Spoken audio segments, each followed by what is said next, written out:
Saudara mahasiswa yang cerdas, pernahkah Anda memperhatikan seseorang yang sedang berbicara tiba-tiba menyelipkan kata atau kalimat dari bahasa lain? Misalnya, saat berbicara dalam bahasa Indonesia, lalu tanpa terasa beralih ke bahasa daerah atau bahasa Inggris sejenak, sebelum kembali lagi. Fenomena inilah yang dalam kajian sosiopragmatik kita sebut sebagai alih kode atau kode switching.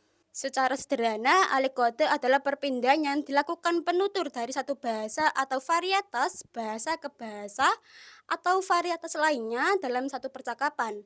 Perpindahan ini bisa terjadi secara sadar, bisa juga tidak, dan seringkali menjadi cermin dari faktor sosial, budaya, dan situasi yang melatari perbincangan.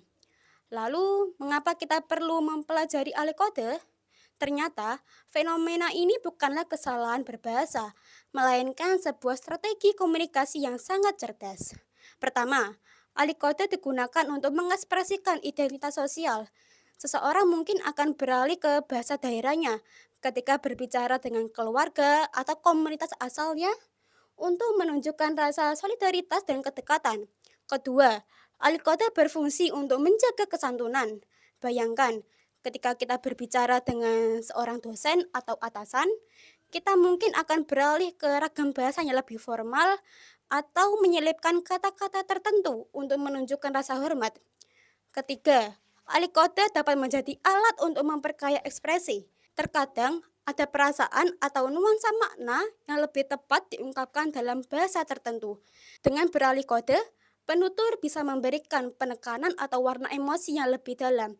Lantas, bagaimana cara kita menemukan dan menganalisis bentuk alih kode ini? Pertama, pahami konteksnya. Siapa yang berbicara, dengan siapa, di mana, dan tentang apa. Konteks adalah kunci untuk memahami mengapa alih kode terjadi. Kedua, kuasai bahasa-bahasa yang digunakan.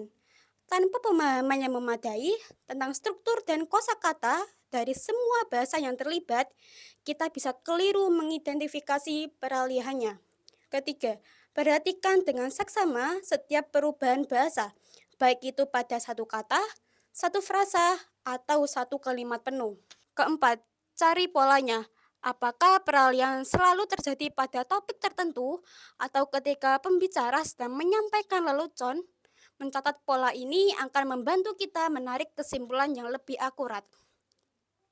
Dengan memahami alih kode, kita bukan hanya menjadi lebih peka terhadap dinamika bahasa, tetapi juga terhadap dinamika sosial dan budaya di balik setiap tuturan. Untuk menggali lebih dalam, mari kita lanjutkan ke uraian materi berikutnya.